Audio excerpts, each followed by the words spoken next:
Hello students, welcome to EPG Pathshala. I am Dr. K. Anil Kumar, Assistant Professor, Indira Gandhi National Open University, New Delhi.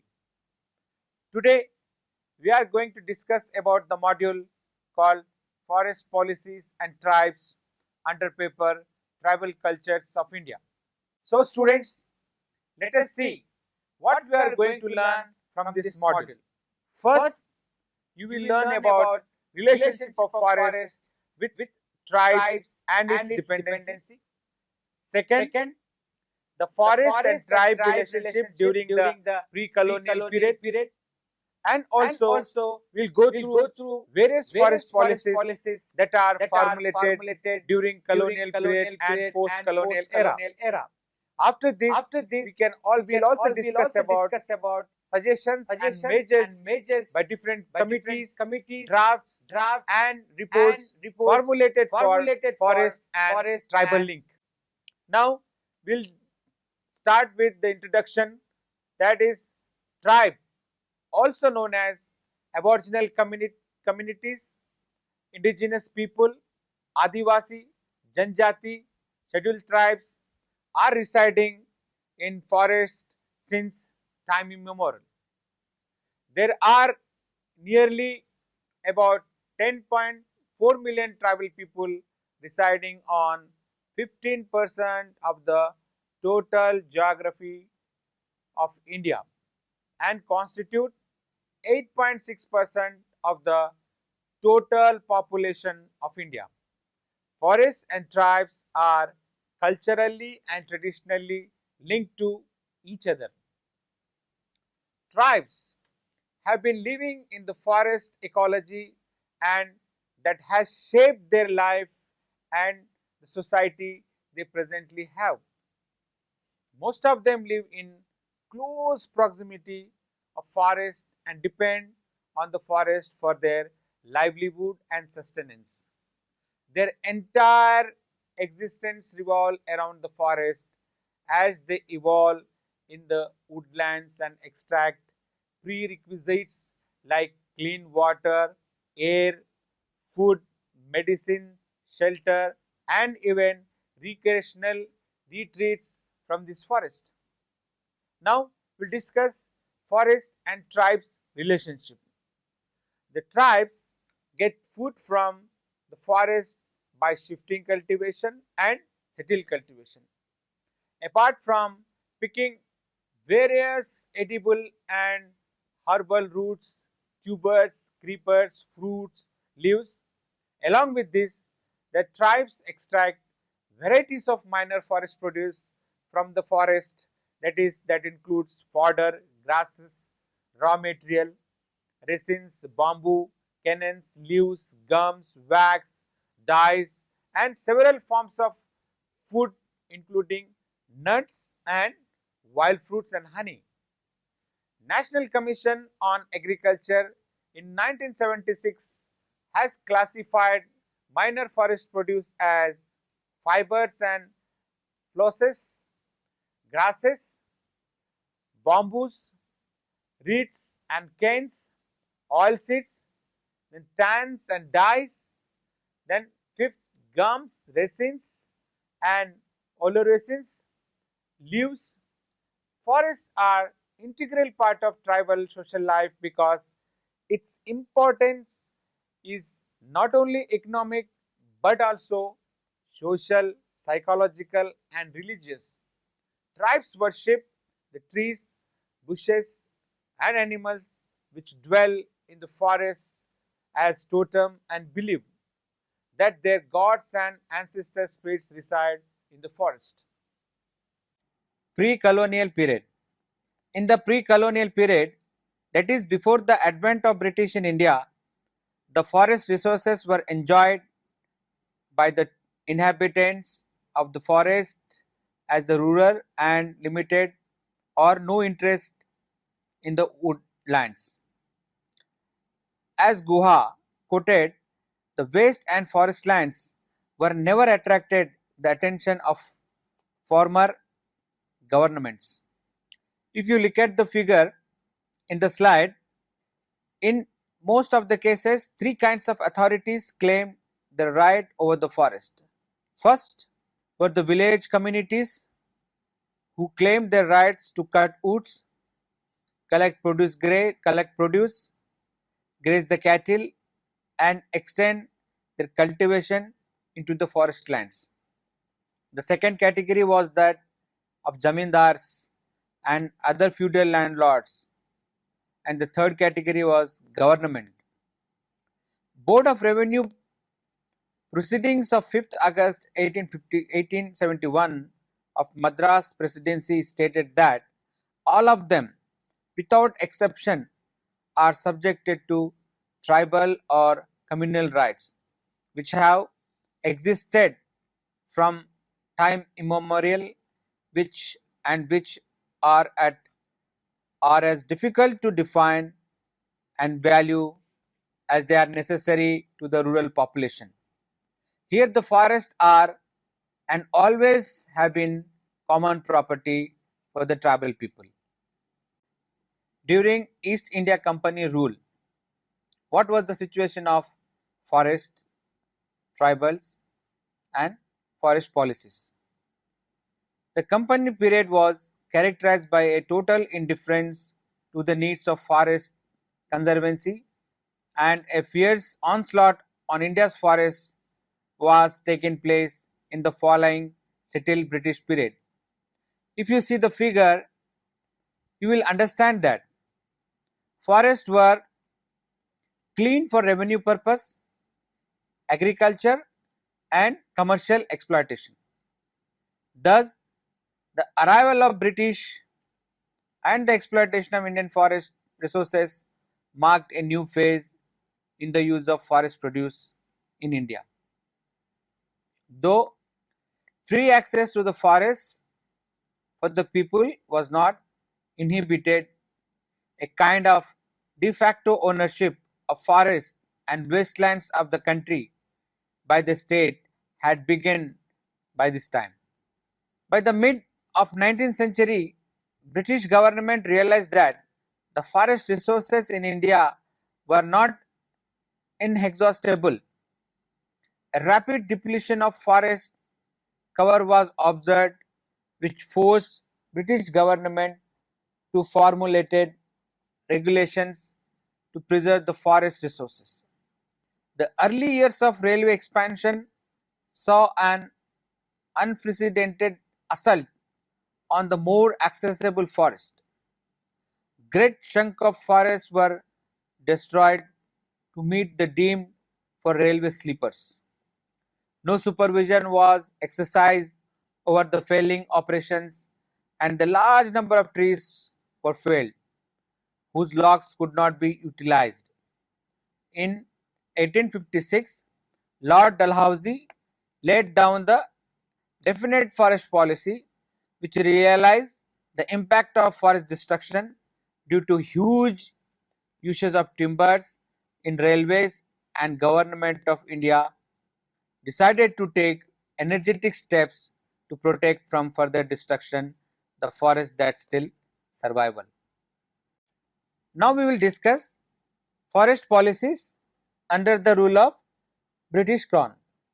The forest governance established by the British was authoritarian in nature, which imposed restrictions on the local forest dwellers communities through a definition of forest as a national property for the colonial objectives. These policies required control of forests for commercial purposes and national development at the cost of local forest based livelihood, rights and privileges. Following in the chronological narration of forest policies and management taken by the British and its impacts on the socio-economic lives of tribal people. The Forest Act of 1865. This act was the first attempt in the direction of regulation of forest produces by the forest dwellers and asserting the state monopoly over the forest. The state was empowered to declare any land covered with tree as forest and to regulate it by notification, provided that such notification should be abridge or affect any existing rights of individuals or communities. Thus, social regulated practices of the forest people were to be restrained by law. So, the customary rights of using forest products were transferred as a privileges. The act was applicable only to forests under the control of the government, and no provisions were made to cover private forests. Now we discuss the Forest Act of 1878. This act was more comprehensive than the previous and extended state authority over the forest. This act divided forest into three parts, namely reserve forest, protected forest, and village forests. The act tightened the government's control on forest by prohibiting certain activities like trees passing or pasturing of cattle. But this was not applicable to neighboring forests where right was still in the hands of communities. Through this legislation, by one stroke of the executive pen, obliterate centuries of customary use of forest by rural population all over India. Thus, when we when the colonial state asserted control over woodlands, which had earlier been in the hands of local communities, and provided to work this forest for commercial timber protection, it intervened in the day-to-day life of the Indian villages to an unprecedented degree. Forest Policy Regulation of 1894. The first forest policy envisaged the supremacy of state's interest over the people interest. The sole objective of the policy was administration of the state forest for public benefit, but it imposed restrictions on the inhabitants of the forest and neighborhood of the forest. It was also classified some forests as a minor forest for fulfilling the needs of communities. The commercial value of the forest has prompted the British government to restrict the community use of the forest. This helped the British to augment their revenue, but in the process, the right of tribals has been curtailed severely. Consequently, this colonial forest policy not only alienated them from the forest but seized their forest rights. This policy has made the forest officials to come in the scene and claim the authority to limit and regulate the traditional tribal rights over the forest. Now we will discuss Forest Act of 1927. The India Forest Act of 1878 was amended in the past by different acts of local governments. It was later on replaced by a very comprehensive act called the Indian Forest Act of 1927. This has not only further regulated the people rights over forest but also codified all the practices of forest officials.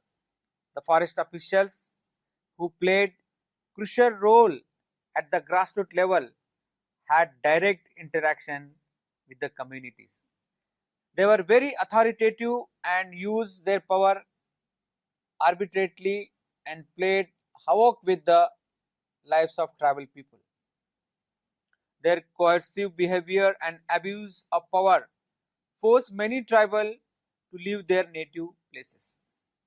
The act deleted the reference to communities' rights over forest, which were made in the 1878 Act.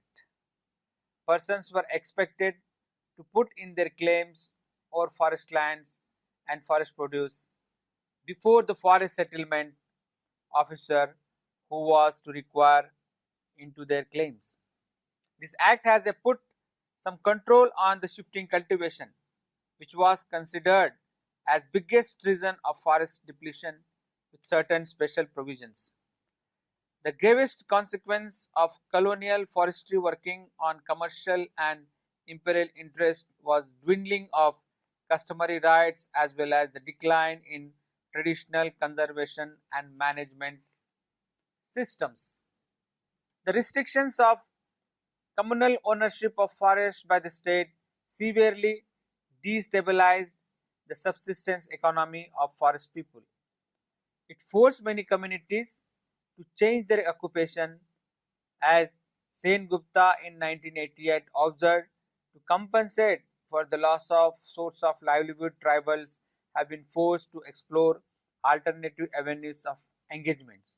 So, in the colonial period, the legal and policy instruments transferred the right over forests from communities' hands to government hands.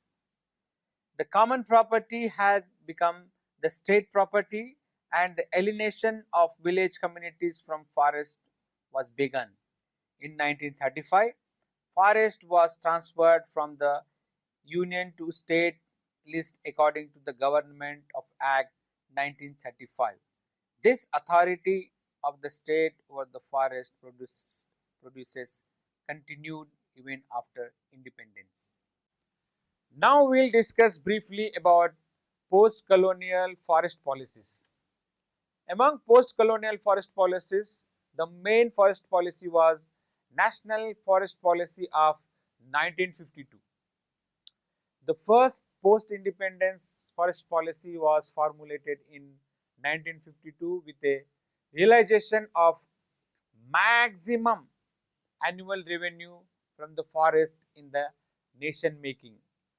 This believed all hopes of tribal people by higher regulation on their rights over the forest resources. It followed the lines of colonial policy makers, but it went beyond the infringing on the privileges of the tribals. The private forests of tribals that were not touched in the old policy were subjected to controls under the new one, that is, free grazing was recognized under the old policy, but a fee was imposed on it in the new one. A concession is given relating to shifting cultivation by the provision that should be curbed not by coercion as early but by persuasion. So, the rights which were converted to privileges in the colonial periods were turned to concession in this policy.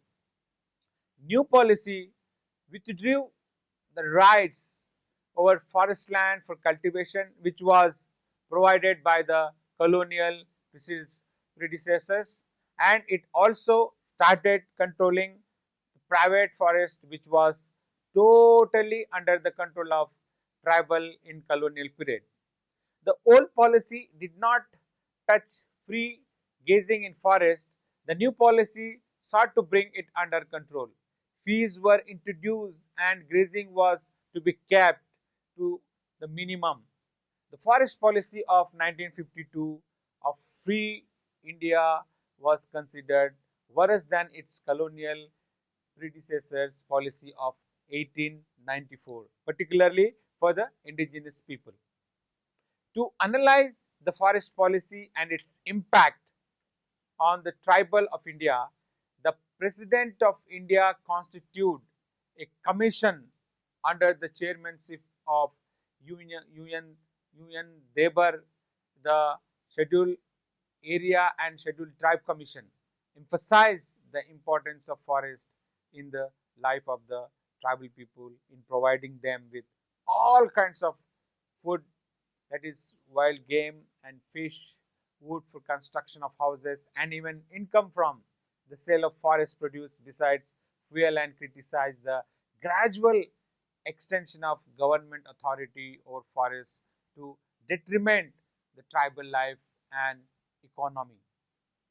It also noted the gradual changes in the rights of the tribal communities over the forest and its transformation from rights and privileges in 1894. Then the rights and concessions in 1952. Thereafter, it remained as concession. The Commission recommended that the policy of 1952 should be reconsidered and tribal should be allowed to cultivate forest lands. The requirements for grazing and shifting cultivation should be considered. It also noted responsibilities of forest officials. The recommendation on National Commission on Agriculture 1976. The recommendation made by the National Commission on Agriculture 1976 was disastrous from tribal's point of view. It recommended a drastic reduction in the people's rights over the forest and forest produce and advocated the commercialization of forest at all cost, ignoring the sustenance of forest people derived from the forest. The Commission recommended the regularization of forest dwellers' rights over forest produce and stated the production of industrial wood should be the reason retire for the existence of forest. Actually, it is in this value that many other values that have been claimed or created for forests so far that can be observed. Report of the extreme conservationist approach toward the forest and forest produce and considered tribal and forest dwellers as destructive agents. The local people were considered as destructors of the forest as they extract natural resources at free of cost and contribute less in the maintenance of the forest. It recommended strengthening the forest legislation by changing the forest policy and bringing an uniform forest laws so that incompatibility in forest laws among the states is removed and there is no multiplicity of legally sanctioned authorities concerned with forest matters. It is also recommended that the functionally all forest lands should be classified into protected forest, productive forest and social forest. The 1976 Act, the forest subjected was brought into concurrent list through the 42nd Constitutional Amendment empowering Center to make laws. Forest Draft Bill of 1980.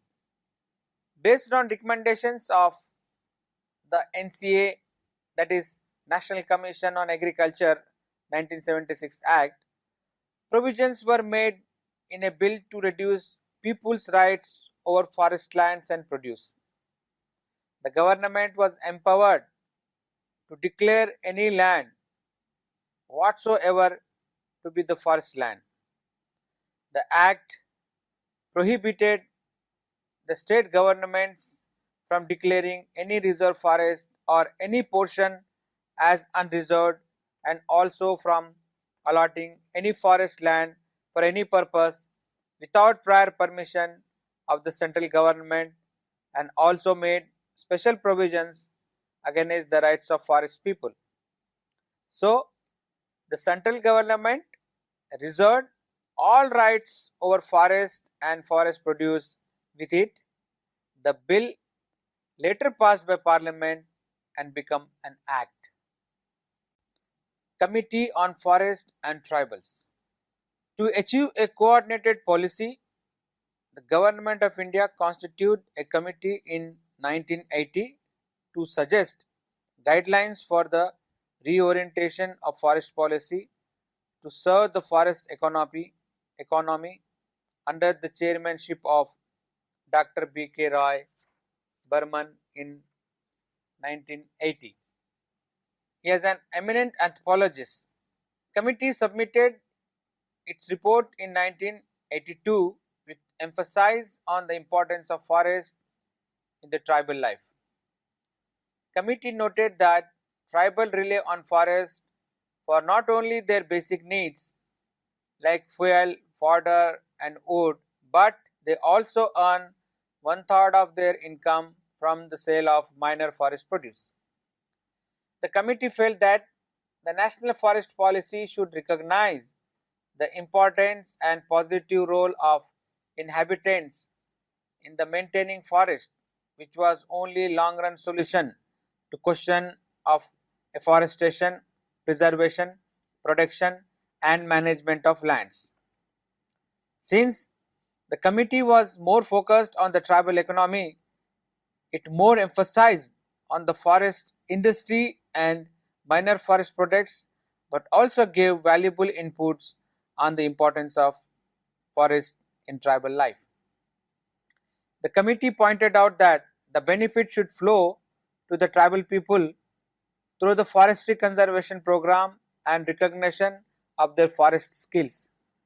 The policymakers should consider the individual, community as well as national interest angles during the policy formulation, and the basic needs of tribal should not be hampered during formulation as well as implementation. Later in 1995, the Department of Forest was transferred from the Ministry of Agriculture to the newly constituted Ministry of Environment and Forest, which drafted the National Forest Policy resolutions approved by the Parliament in December 1988. Forest Act 1988. If you see the figure, you can understand the basic objective of this act. It is environmental stability, maintenance of ecological balance and atmospheric equilibrium. So, the basic objective of the Forest Act 1988 stated the principal aim of forest policy must be to ensure environmental stability and maintenance of ecological balance, including atmospheric equilibrium, which all vital for sustenance of all life forms, human, animal and plant. The derivation of direct economic benefit must be subordinated to this principal aim. The concept of joint forest management evolved in this act. While this policy has more people oriented provisions, it still has the concept of exclusive state ownership of forest and mentioned industrial needs as national needs. The practice of shifting cultivation was permitted for a period of 3 years. Special provisions were made to prevent encroachments on reserve forest with punitive measures. State was allowed to constitute village forest except reserve forest. Provisions are made to regulate trespassing of cattle in reserved, protected and village forest, and penalties for such offences have been made very severe. The resolutions had a special provision on tribal people and forest. It is stated that having regard to the symbiotic relationship between the tribal people and forest, all agencies responsible for forest management should see that the tribal people are closely associated in the protection, regeneration and development of forests so as to provide them gainful employment.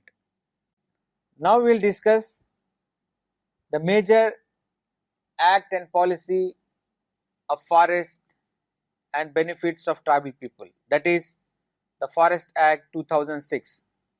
The Forest Act 2006 is a landmark law in the evolution of government's attitude towards the tribal community. After Honorable Supreme Court decision in 2004, the Parliament has enacted the Scheduled Tribes and Other Traditional Forest Dwellers Recognition of Forest Act 2006 to undo the historical injustice suffered by tribal communities throughout colonial and post-colonial period. The purpose of this act is to recognize the rights of forest dwelling communities and to encourage their participation in the conservation and management of forest and wildlife. The encroachers were considered as an important agents of conservation and management of the forest and wildlife. The bill has identified the forest dependent scheduled tribes and non-tribal forest dependent tribal people and made a distinction between two on the grounds of sustenance and commercial purpose. No doubt, law has provided a dignified status to tribal, but it will not be able to resolve tribals' human rights and livelihood issue without similar or greater advancement in law and administration in other areas such as land acquisition, development induced displacement, and political autonomy. So, students, let us see what we have learned in this module. As you know, we have learned about tribes and forests, their relationships, and the introduction of invention or intervention of many forest policies among the tribal life. So, the colonial and post-colonial forest laws considered the tribal as destructor of the forest and wildlife. These laws always regulated tribal rights over the forest produce and forest lands. The British has triggered the commercialization of forest product in a disguised national interest and confiscated most of the rights over the forest. The tribal who were enjoyed the forest from time immemorial had no clue but to surrender against the mighty powers. This forced them to alienate the forest and outcome and come out from their ancestral home. They were dependent on the mercy of the colonial rules for their sustenance and livelihood. These miseries were aggravated by their own Indian rurals who banned them to access the forest resources and used to commercial profit in the name of nation building and developments. The control has been transferred from communities to the corporate sectors that are making profit by using these resources. In spite of this, the destructor and encroachments are the tribals only. The indigenous people struggle for autonomy and identity throughout the colonial and post-colonial period, demanded state recognition of the integrity of their culture and nature. As far the tribes are concerned, the forest is inseparable from their existence. The tribal and forest policies of state could not framed on incompatibility premises. However, this demand was never honored by the state. Tribal people suffer from physical displacement mainly because the laws that do not recognize communal customary rights of people to forest lands. The eviction of millions of tribals from their natural habitat is not solution to the problem of deforestation and degradation. The focus should be on delegating rights of forest dwellers who are the only people who can become good stewards of forest resources through their traditional conservative knowledge. Government and our policy makers should not ignore the importance of tribal and rights be given to the latter, No doubt, the Forest Act 2006 has given a way of hope, a ray of hope to the tribal for getting the rights over the forest land and resources. But a proper implementation is demanded to implement this act. Thank you.